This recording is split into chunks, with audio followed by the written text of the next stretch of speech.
Dear student, let's continue the lesson. நம்ம last கிளாஸில் என்ன பார்த்தோன்னு கேட்டிங்கன்னா உங்களுக்கு தெரியும்.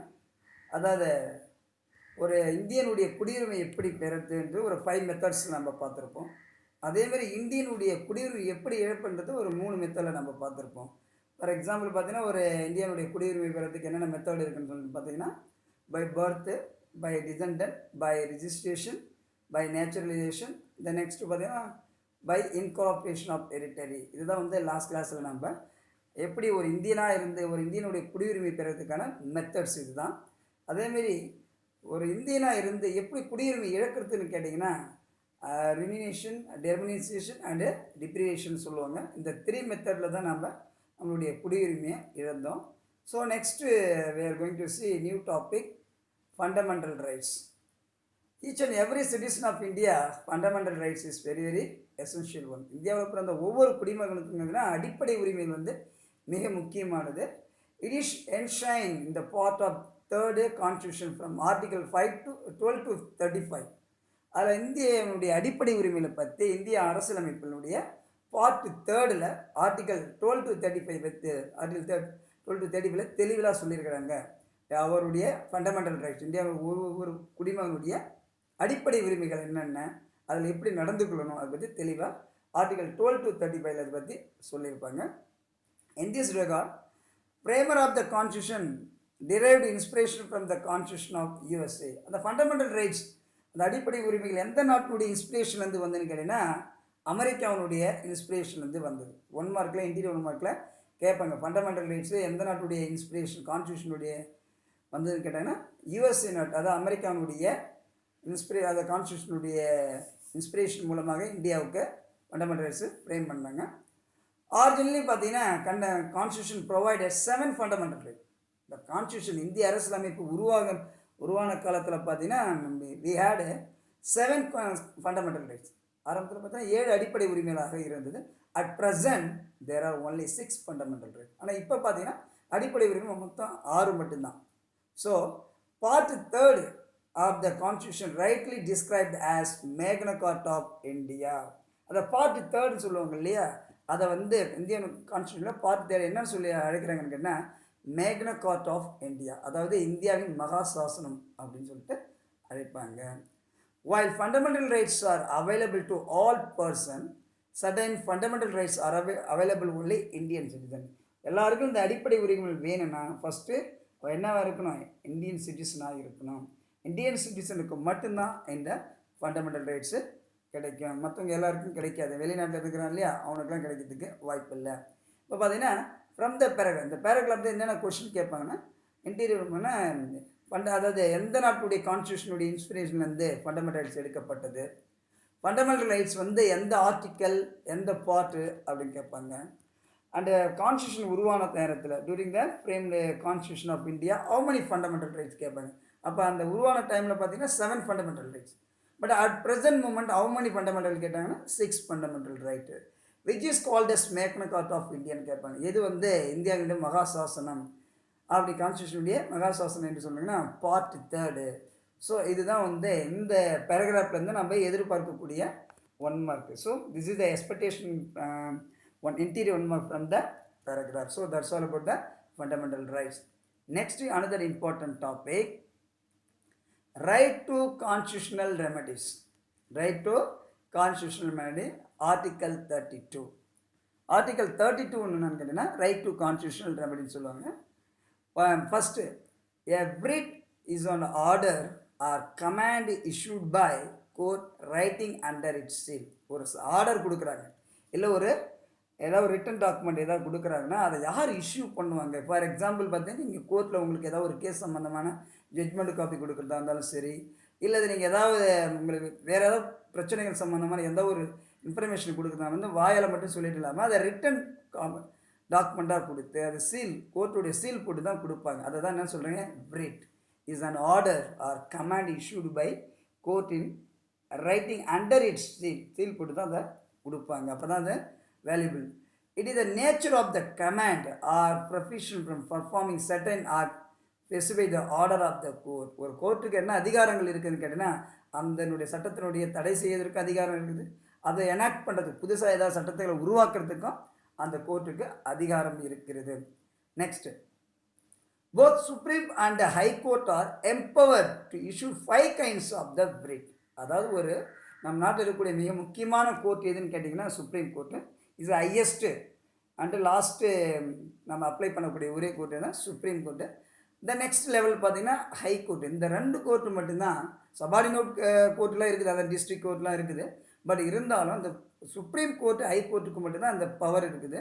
எந்த பவர்னா நம்மளுடைய 5 இஷ்யூஸ் பண்ணக்கூடிய, அதாவது 5 வகையான கட்டளைகள், ஆர்டர்ஸ் சொல்லுவாங்க இல்லையா, அதை பண்ணக்கூடிய அதிகாரம் யாருக்கு இருக்குதுன்னு கேட்டிங்கன்னா supreme court and then high court.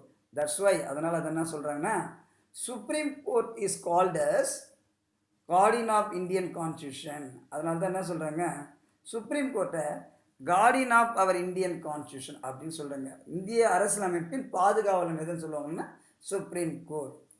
Next, according to the doctor Ambedkar, article 32 is heart and soul of the constitution.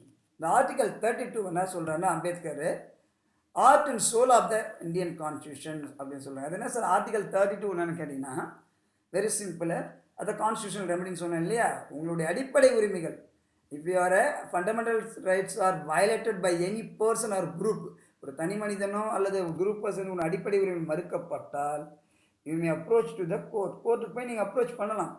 அப்போ உங்களுக்கு there get a proper solution. So அதனால தான் அதை என்ன சொல்கிறாங்கன்னா heart and soul of constitution சொல்கிறாங்க. ஆர்டிகல் 32 அம்பேத்கர் என்ன சொல்கிறாங்கன்னா heart and soul of constitution அப்படின்னு சொல்லிட்டு சொல்கிறாரு. நெக்ஸ்ட்டு, சரி, வாட் ஆர் த 5 இஷ்யூஸ், அதான் பிரீட் என்னென்ன 5 அந்த பிரீட்டை இந்த high court and supreme court வந்து வெளியிடுறாங்கன்னு கேட்டிங்கன்னா ஃபர்ஸ்ட் ஒன் ஹபிஸ் கார்பஸ்ன்னு சொல்லுவாங்க. ஹபிஸ் கார்பஸ்னா என்னென்னா safeguard people from the illegal arrest. ஒருத்தனை தேவையில்லாமல் அரெஸ்ட் பண்ண முடியாது, அப்படி அரெஸ்ட் பண்ணுறாங்க இல்லையா, அவங்கள பாதுகாக்கக்கூடியது தான் ஹபிஸ் கார்பஸ் சொல்லுவாங்க. ஆட்கொணர்வு மனுன்னு சொல்லுவாங்க இல்லையா, அதுதான் ஹபிஸ் கார்ப்ஸ். அப்போ தேவையில்லாத பார்த்தா சந்தேகத்தின் அடிப்படையில் கூட சொல்லுவாங்க அரெஸ்ட் பண்ணுவாங்க, ஒன்றுமே எந்த ரீசனே இருக்காது, பட் அரெஸ்ட் பண்ணாங்க. ஸோ அந்த பீப்புளை சேஃப் கார்ட் பண்ணுறதுக்காக தான் இந்த மெத்தடை ஃபாலோ பண்ணுறாங்க. செகண்ட் பார்த்தீங்கன்னா மேண்டமஸ். அதாவது எப்படி மேண்டமஸ்ன்னு நினைக்கிறேன்னா ஒரு பெட்டிஷன் போடுறவங்களுக்கு உங்களுக்கு போதுமான வசதிகள் இருக்காது கோர்ட்டில். ஸோ அவங்க என்ன பண்ணால் லீகலாக என்ன பண்ணால் கவர்மெண்ட்டே அவங்களுக்கு ஹெல்ப் பண்ணுறாங்க இல்லையா, அவங்களுடைய கோர்ட்டுடைய அடுத்த ப்ரொசீஜருக்கு பண்ணுறதுக்கு எல்லாத்தையும் ஹெல்ப் பண்ணுவாங்க கோர்ட்டே. அந்த மெத்தடுக்கு தான் மேண்டமஸ்ன்னு சொல்லுவாங்க. இது வந்து அந்த மேல் கோர்ட்டு வந்து கீழ் கோர்ட்டு ஆர்டர் பண்ணி இதுமாரி உங்களுக்கு செய்யுங்கன்னு சொல்லுவோம், அதுதான் மேண்டமஸ் சொல்லுவாங்க. இட் ப்ரொடெக்ட் த பெட்டிஷனர் ஒரு recover the legal help get this work done by respective of public authorities, அதுதான் மேண்டமஸ். தேர்டுன்னு பார்த்தீங்கன்னா பிரிட்டன் என்ன ப்ரொபிஷன். அதாவது ப்ரொபிஷன் என்னென்னா prohibit the subordinate court from acting beyond the jurisdiction. அதாவது கீழ்கோர்ட் இருக்கு இல்லையா, அந்த கீழ்கோர்ட்டில் விதைத்த எந்த ஒரு தண்டனைக்கும் அதை தடுத்து நிறுத்துக்கான அதிகாரங்கள் மேற்கோர்ப்பு இருக்குது. ஏன்னா ஒரு வேளை உங்கள் ஜட்ஜ்மெண்ட்டை தப்பாக வாங்கியிருக்கலாம். ஸோ அதனால் அதை தடுத்து நிறுத்து, அதை மறுபடியும் ஃபர்தராக செய்கிறதுக்கு எந்த ஹைகோர்ட்டுக்கோ அல்லது சுப்ரீம் கோர்ட்டுக்கோ எல்லா ஒர்க் இருக்குது. பட் இதான் சொல்கிறாங்க ப்ரொபிஷன் சொல்கிறாங்க. நெக்ஸ்ட்டு பார்த்தீங்கன்னா ஃபோர்த் ஒன்று பார்த்தீங்கன்னா கிரிட்டேரியன்னு சொல்லுவாங்க. கிரிட்டேரியன்னு கேட்டிங்கன்னா ஒரு ஆர்டர் இஷ்யூ பண்ணுறாங்க, அதாவது சபார்டினேட் கோர்ட்டோ இல்லை ஹை கோர்ட்டோ ஏதாவது வேறு ஏதாவது கோர்ட்டோ ஆர்டர் பண்ணுறாங்க, ஒரு சுப்ரீம் கோர்ட் ஆர்டர் பண்ணாங்கன்னா அந்த கோர்ட்டை நம்ம ஒபே பண்ணணும். அதை ஓவர் ஸ்டெப்பிங் பண்ணிங்கன்னா அதுதான் என்ன சொல்லுவாங்க, கோர்ட்டை அவமதித்து வர்றதுக்காக அவங்களுக்கு என்ன பண்ணுவாங்க, தண்டனை கொடுப்பாங்க. ஸோ அந்த மெத்தடுக்கு வயசக்கூடிய தான் ரிட்டோரியா அப்படின்னு சொல்லுவாங்க. ஓகேவா. லாஸ்ட் ஒன் பார்த்தீங்கன்னா கியூ வேரண்டோ. கியூ வேரண்டோ என்னென்னு கேட்டிங்கன்னா ஏதாவது ஒரு பிரச்சனை காரணம் காட்டி பொது சொத்தை என்னதை கொள்ளையடிக்கிறாங்க இல்லையா, அதுக்கு பேர் தான் கியூ வேரண்டோன்னு சொல்லுவாங்க. That mean it prevent the aspiration of the public office through the illegal manner. Government சொத்து கொள்ளடிக்கணும்னு நினைப்பாங்க, ஏதாவது ஒரு ரீசனுக்காக, ஏதாவது ஒரு போராட்டம் இருக்கும், இல்லை ஒரு பிரச்சனை இருக்கும், வேறு ஏதாவது ஒரு ரீசன் டைம் வச்சு என்ன பண்ணுவாங்க, அரசாங்கத்தினுடைய பொருளை கொள்ளையடிக்கணும்னு நினைக்கிறாங்க இல்லையா, அதுக்கு பேர் தான் கியூ வேரண்டோ அப்படின்னு சொல்லுவாங்க. ஸோ இப்போ பார்த்தோம் இல்லையா, இந்த 5 இஷ்யூஸ் 5 பிரீட் இல்லை, இதுதான் ஒன்று என்ன பண்ணுவோம், இது இந்த அதிகாரம் யாருக்கிட்ட இருக்குன்னு கேட்டிங்கன்னா only supreme court then high court. அவங்க நினச்சா மட்டுமே இந்த 5 இஷ்யூஸ் அவங்களால இன்ட்ரடியூஸ் பண்ண முடியும் எங்கள் இந்தியாவில். புரியுதா. So this is the detail about the constitutional remedy. Constitutional ரெமெடிஸ்னால் என்னென்னு பார்த்தோன்னா ஆர்டிகல் 32 தான் கான்ஸ்டியூஷனல் ரெமெடின்னு சொல்லுவாங்க. அதில் வந்து என்னென்ன இஷ்யூஸ்லாம் பண்ணுவாங்க 5 இஷ்யூஸ் பார்த்தோம். அதில் யாருக்கு அதிகாரம்னா supreme court and then high court இருக்குது. அதனால தான் சுப்ரீம் கோர்ட் என்ன சொல்லுவாங்க, கார்டியன் ஆஃப் இந்தியன் கான்ஸ்டியூஷன் சொல்லிட்டு சொல்கிறாங்க. ஆர்டிகல் 32 என்ன சொல்கிறாங்கன்னா டாக்டர் அம்பேத்கர், அதாவது heart and soul of Indian constitution, இந்திய அரசியலமைப்பினுடைய என்ன சொல்கிறாங்க ஹார்ட் அண்ட் சோல்னு சொல்லிட்டு இவர் சொல்லியிருந்தார். அதுக்கப்புறம் 5 பிரிட் பார்த்தோம். நம்ம என்னென்ன 5 பிரிட்னு பார்த்தோன்னா அபிஸ் கார்பஸ், மேண்டமஸ், ப்ரிபிஷன், விக்டோரியா அண்ட் கியூ வாரண்ட் அப்படின்னு பார்த்தோம். So next topic suspension of fundamental rights. ஒரு மனிதனுக்கு இந்தியாவுடைய இந்தியன் சிட்டிசனாக இருக்கான், அவனுக்கு அடிப்படை உரிமை எல்லாருக்குமே இருக்குது. இருந்தாலும் அவன் அடிப்படை உரிமையை யார் கேன்சல் பண்ணுவாங்க, எப்படி கேன்சல் பண்ண முடியும்னு சொல்லக்கூடியது தான் சஸ்பென்ஷன் ஆஃப் ஃபண்டமெண்டல் ரைட்ஸ். அடிப்படை உரிமை எப்படி கேன்சல் பண்ணலாம்? when the president make a proclamation of emergency under article 352, அதாவது இந்தியாவுடைய குடியரசுத் தலைவர் என்ன பண்ணுவார், எமர்ஜென்சி பீரியட் சொல்லுவாங்களே, அவசர நிலை பிரகடனம் சொல்லுவாங்களே, அந்த நேரத்தில் ஆர்டிக்கல் 315 பயன்படுத்தி என்ன பண்ணுவார், ஒரு தனி மனிதனுடைய ஃபண்டமெண்டல் ரைட்ஸை சஸ்பெண்ட் பண்ணுவார். அவரால் டைரெக்டாகவும் பண்ண முடியாது. அதுக்காக அவர் இதுமாரி பயன்படுத்தி டைரெக்டாக அவனுடைய ஃபண்டமெண்டல் ரைட்ஸ் சஸ்பெண்ட் பண்ண முடியும்னு சொன்னால் அதுவும் முடியாது. அவர் என்ன பண்ணுவாங்கன்னா, the president can suspend other fundamental right through the specific order. தன்னுடைய ஆர்டர் மூலம் வேறு ஃபண்டமெண்டல் ரைட்ஸும் ஸ்பெசிஃபிக்காக என்ன பண்ணலாம், தன்னுடைய ஒரு மனிதனுடைய இந்தியன் சிட்டிசனுடைய ஃபண்டமெண்டல் ரைட்ஸை கேன்சல் பண்ணலாம். பட் ஆனால் அதுக்கு முன்னாடி என்ன பண்ணணும், he should get approved from parliament. பார்லிமெண்ட்டினுடைய ஒப்புதல் பெற்று தான் என்ன பண்ணணும், பிரசிடென்ட் என்ன பண்ணுவார், ஒரு தனி மனிதனுடைய அடிப்படை உரிமையை கேன்சல் பண்ணுவார். அது வரைக்கும் யாரும் பண்ண முடியாது. அப்போ ஒரு தனி மனிதன் இருக்குல்லையே, ஏன் சார் இது இல்லாமல் நம்ம தனி மனித இந்த ஃபண்டமெண்டல் ரைட்ஸ் கேன்சல் பண்ணாங்கன்னா இல்லாட்டா அதனால் என்ன பிரச்சனை கேட்டால், நீங்கள் எதுவுமே பேச முடியாது, எந்த ஒரு ப்ரொபோஷனும் ஈடுபட முடியாது, எந்த ஒரு இன்ஸ்டியூஷன் ஸ்டார்ட் பண்ண முடியாது. ஏன்னா இதெல்லாம் வந்து அடிப்படை உரிமையில் இருக்குது. அப்போ நீங்கள் ஒரு வேளை ஃபண்டமெண்டல் ரைட்ஸ் கேன்சல் ஆச்சுன்னா நீங்கள் என்ன எதுவுமே இதை செய்ய முடியாது. அப்போ இந்த அதிகாரங்கள் யாருக்கிட்ட இருக்குது, இந்த பவர், இந்த suspension of fundamental rights power யாருக்கிட்ட இருக்குதுன்னு கேட்டிங்கன்னா பிரசிடென்ட் கிட்ட தான் இருக்குது. அவர் என்ன பண்ணார், தன்னுடைய ஸ்பெசிஃபிக் ஆர்டர் மூலயமா அதை கேன்சல் பண்ணுவார். பட் கேன்சல் பண்ணுறதுக்கு முன்னாடி என்ன பண்ணுவாங்கன்னா, பார்லிமெண்ட்டில் போய்ட்டு அப்ரூவ் வாங்க. பார்லிமெண்ட்னா உங்களுக்கு தெரியும், லோக்சபா ராஜ்யசபா இருக்கு இல்லையா, அந்த மெம்பர் லோக்சபா மெம்பரும் சரி ராஜ்யசபா மெம்பரும் சப்போர்ட் பண்ணால் மட்டுமே அந்த ஃபண்டமெண்டல் ரைட்ஸை கேன்சல் பண்ண முடியும். அப்படி இல்லைனா ஒன்றுமே பண்ண முடியாது. சில பேர் பாதி பேர் அகெயின்ஸ்டாகவும் 15% மெம்பர் வந்து சப்போர்ட்டாகவும் இருந்தால் அதை ஒன்றுமே பண்ண முடியாது. மோஸ்ட் ஆஃப் த 75% அதை சப்போர்ட் பண்ண மட்டுமே அந்த ஃபண்டமெண்டல் ரைட்ஸை கேன்சல் பண்ண முடியும். So this is the information about the suspension of fundamental rights. Another important topic பார்த்தீங்கன்னா differences between fundamental rights and directive principles. அதாவது ஃபண்டமெண்டல் ரைட்ஸுக்கும் டிரெக்டிவ் பிரின்சிபலுக்கும் என்ன வித்தியாசம், நேர்லி வந்து ஒரு 5 or 6 டிஃப்ரென்சஸ் கொடுத்துருக்காங்க. ஃபஸ்ட்டு ஃபண்டமெண்டல் ரைட்ஸ் பார்ப்போம், நெக்ஸ்ட்டு டிரெக்டிவ் பிரின்சிபல். இந்த ஃபண்டமெண்டல் ரைட்ஸ் எந்த கான்ஸ்டியூஷன்லேருந்து வந்து நின்று இருக்குன்னு சொன்னேன் இல்லையா, யூஎஸ்ஏ கான்ஸ்டியூஷன்லேருந்து எடுக்கப்பட்டு தான். It was derived from constitution of USA. Directive principle இல்லையா, அது எங்கே இருந்ததுன்னா அயர்லாந்து கான்ஸ்டியூஷன்லேருந்து எடுக்கப்பட்டது. It was drawn on the model of constitution of Ireland. அப்போ வந்து பார்த்தீங்கன்னா ஃபண்டமெண்டல் ரைட்ஸ் வந்து யூஎஸ்ஏ கான்ஸ்டியூஷன் இன்ஸ்பிரேஷன்லேருந்து வந்தது. இது பார்த்தீங்கன்னா அயர்லாந்து நாட்டுடைய கான்ஸ்டியூஷன்லேருந்து எடுக்கப்பட்டது. Second one, even the government cannot take away for abroad this right. இந்த அடிப்படை உரிமைகளை அரசாங்கத்தால் உங்கள்கிட்ட பிரிக்க முடியாது, எடுக்க முடியாது. அதுதான் அது. Even government cannot take away R abroad the rights, அதுதான் அதுங்க மீனிங்.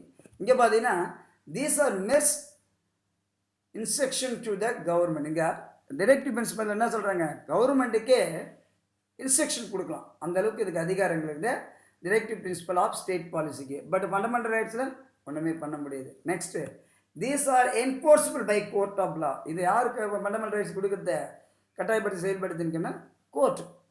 பட் இங்கே பாருங்கள், these are not enforced by any court. இந்த எந்த கோர்ட்டாலும் இதை செய்ய முடியாது. இதை வந்து அவங்க வந்து இந்த ஸ்டேட் அவங்களே கிரியேட் பண்ணுறது, அதாவது கோர்ட்டே தான் பண்ண முடியும். Next, this have a legal sensation. இது வந்து சிஸ்டமேட்டிக் லீகலாக இருக்கும்.